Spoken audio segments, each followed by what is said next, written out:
नमस्ते, मेरा नाम शुभम तोमर है। आज हम बात करने वाले हैं कब्ज, एसिडिटी और कोलाइटिस जैसी समस्याओं पर।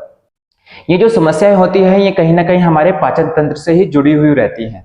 कभी कभी आपको ऐसा लगता होगा कि जब आप खाना खाना शुरू करते हो और तुरंत ही आपको अपना पेट भरा भरा सा लगता है, और कुछ तो ऐसा भी है कि जैसे ही वो खाना खाते हैं और खाना खाने के तुरंत बाद ही उनको पेट में दर्द शुरू हो जाता है। और मैं आपको बताना चाहूंगा कि यह जो समस्या होती है ये फूड पॉइजनिंग की वजह से होती है, और इस समस्या का नाम है फूड पॉइजनिंग। हाल ही में अभी एक रिपोर्ट सामने आई है जिसमें फूड सेफ्टी इंडेक्स 2023 और 24 में केरल जो राज्य है वो फूड के मामले में सबसे सेफ माना गया है। लेकिन बिहार, छत्तीसगढ़, झारखंड, उत्तर प्रदेश, गुजरात, महाराष्ट्र ये बड़े राज्य होने के बावजूद भी इस लिस्ट में टॉप 5 में शामिल नहीं होते। लेकिन ऐसा क्यों है? देखा जाए तो जो देश की आधी जनसंख्या है वो जो खाना खाती है वो उसकी क्वालिटी के हिसाब से ठीक नहीं है, और यही कारण है कि ज्यादा लोग एसिड, कब्ज, कोलाइटिस, अल्सर जैसी बीमारियों से परेशान रहते हैं। और अगर मैं बात करूं इन लोगों की तो इनका जो डाइजेस्ट सिस्टम होता है सुबह के समय तो बिल्कुल ठीक रहता है, लेकिन जैसे जैसे दिन ढलना शुरू हो जाता है, शाम होती है, वैसे वैसे ही इनका डाइजेस्ट सिस्टम खराब होने लगता है, पेट में दर्द होने लगता है, और जो खाना खाते हैं उसमें वो भी अच्छे से नहीं पचता है, और भी दूसरी समस्याएं शुरू हो जाती है, जैसे कि पेट में दर्द रहना शुरू हो जाता है। और इस परेशानी को गैस्ट्रो डिसऑर्डर कहते हैं। इस समस्या से केवल भारत ही नहीं, दुनिया भर के 40% लोग इस समस्या से परेशान हैं। तो आइए अब हम जानते हैं कि पेट की इस परेशानी के पीछे का मेन कारण क्या है। इसका पहला कारण है छोटी आंत में बैक्टीरिया की ग्रोथ का हो जाना। दूसरा कारण है कार्बोहाइड्रेट फूड एलर्जी। तीसरा मेन कारण है कि जैसे कि इसके पेट के अंगों का सही से काम नहीं करना, जैसे कि आंत या लीवर का कमजोर हो जाना। जब वो कमजोर हो जाएंगे तो वो अच्छे से अपना काम नहीं कर पाएंगे, जिसकी वजह से हमें ये परेशानियां होना शुरू हो जाएगी। लेकिन इस स्थिति में दवाई इस समस्या का केवल एक टेम्परेरी इलाज है, इसका पूरा समाधान नहीं है।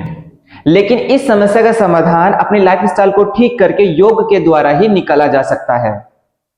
हाल ही में अभी एक एम्स में स्टडी हुई है जिसमें डॉक्टरों का कहना है कि पेट पर दबाव पड़ने वाले आसनों और प्राणायाम के द्वारा आप अपने डाइजेस्ट सिस्टम को ठीक कर सकते हो। जैसे कि आपको ये परेशानियां शुरू हो जाती है, जैसे कि कब्ज का बनना, डाइजेस्ट सिस्टम का ठीक ना होना, खाने का अच्छे से ना पचना, इनके साथ साथ आंतों का सूजना भी शुरू हो जाता है। इसीलिए इन सभी समस्याओं से बचने के लिए आपको योग अपनाना चाहिए, और योग के द्वारा आप इनको बहुत जल्दी ठीक कर सकते हो, इस समस्या से बाहर निकल सकते हो। तो आज हम जानेंगे इसी के बारे में कि हमें जब ये समस्या हो जाती है तो हमें इसमें कौन से आसन और प्राणायाम और हमें किन किन चीजों का खाने पीने में ध्यान रखना चाहिए, क्या चीजें खानी चाहिए, क्या चीजें पीनी चाहिए। तो मैं आज आपको यही चीजें बताऊंगा। तो आइए हम शुरुआत करते हैं। पाचन तंत्र को ठीक करने के लिए आपको 5 से 10 आसन को हर दिन करना चाहिए। अगर आप 5 से 10 आसन ये हर दिन करते हो तो आपको पाचन तंत्र से संबंधित कोई भी समस्या नहीं होगी। और कहा जाता है कि अगर आपके शरीर में कोई भी परेशानी, जैसे कि 80% से 90% के बीच में जब भी कोई समस्या होती है तो वो कहीं ना कहीं हमारे स्टमक या डाइजेस्ट सिस्टम से ही रिलेटिव होती है। जब डाइजेस्ट सिस्टम हमारा खराब रहने लगता है तो उसी से ही दूसरी समस्याएं शुरू होने लगती है। तो आज हम इसी समस्या से बाहर निकलने के लिए कुछ आसनों को जानेंगे। तो अब हम शुरुआत करते हैं। सबसे पहले हमें इस प्रकार से बैठ जाना है। हम करेंगे सबसे पहले मंडूक आसन। दोनों हाथों को सामने की तरफ लेके जाएंगे और उसके बाद अपने यहाँ नेबल पे लगाते हुए, नाभि पे लगाते हुए, सांस को निकालते हुए ऐसे अपने सर को ऐसे मैट पे लगाने की कोशिश करेंगे। जो जितना जा सकता है उसको उतना जाने के बाद होल्ड करने के रखने की कोशिश करना है 10 से 30 सेकंड तक, और उसके बाद सांस को भरते हुए धीरे धीरे वापस आ जाएंगे। हर एक आसन आपको 2 से 3 बार करना है और अपनी कैपेसिटी के अकॉर्डिंग आपको यहाँ रुकना होगा। अब हम यहां से करेंगे योग मुद्रा। दोनों हैंड को इस प्रकार से लगाते अपने नाभि पे लगाएंगे और फिर उसके आगे की तरफ झुक जाएंगे, और झुक जाने के बाद अपने फोरहेड को मैट में टच करने की कोशिश करेंगे। नीचे ध्यान रहे कि जो आपके बम्स हैं वो लिफ्ट अप ना हो, और फिर सांस को भरते भरते आपको ऊपर की तरफ आ जाना है। यह भी आपको 2 से 3 बार करना है।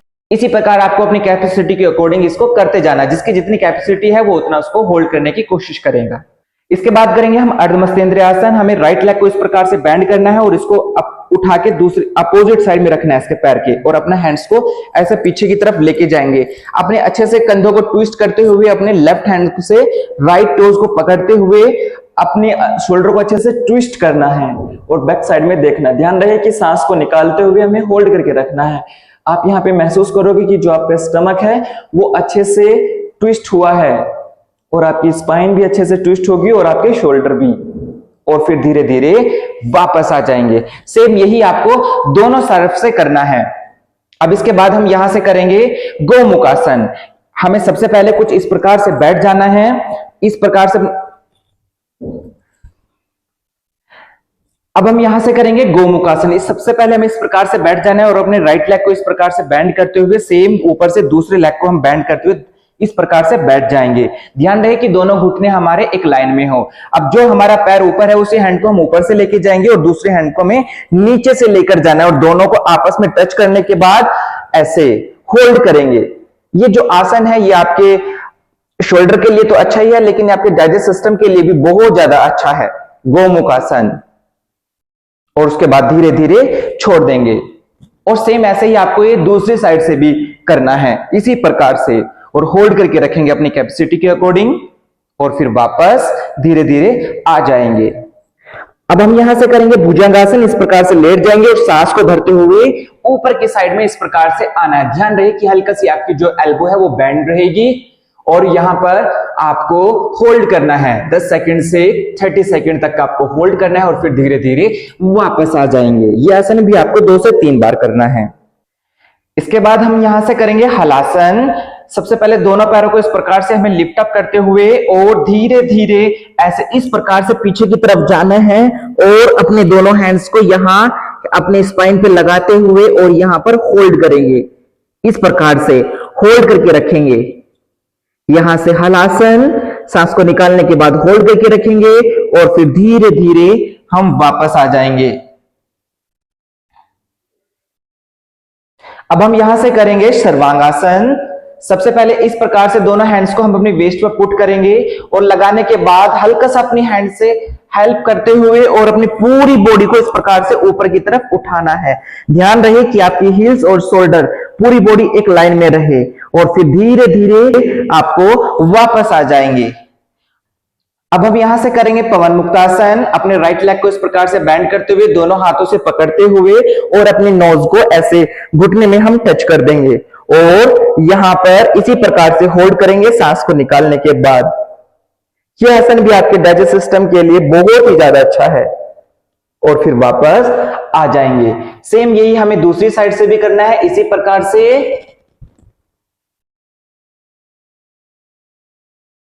और फिर धीरे धीरे वापस आ जाएंगे। इसके बाद आपको इस प्रकार से रोलिंग करना है। यह भी आपके डाइजेस्ट सिस्टम के लिए बहुत ही ज्यादा अच्छा है। जो जितना कर सकता है उसको उतना करने की कोशिश करिए और इसको इस प्रकार से राइट और लेफ्ट साइड में भी अच्छे से करना है। 10 राउंड या 20 राउंड या जिससे ज्यादा है, कोई जितना कर सकता है उतना करने की कोशिश करेगा और फिर रिलैक्स हो जाएंगे। इस प्रकार से आपको वज्रासन करना है, इस प्रकार से आपको बैठ जाना है। कोशिश किया करो जब आप खाना खाते हो तो खाना खाने के बाद आपको इस आसन में बैठना चाहिए। जब आप इस आसन में बैठोगे तो आप महसूस करोगे कि आपका जो डाइजेस्ट सिस्टम है वो बहुत ज्यादा एक्टिव हो गया है और जो आपने खाना खाया वो बहुत जल्दी से पच गया है। ये जो एक आसन है ये एक ही एक आसन है जो कि हम खाना खाने के बाद कर सकते हैं। इसका नाम है वज्रासन। इन आसनों के साथ में एनिमा और वस्ती का प्रयोग करते हो तो आपका डाइजेस्ट सिस्टम बहुत ही जल्दी ठीक हो जाएगा।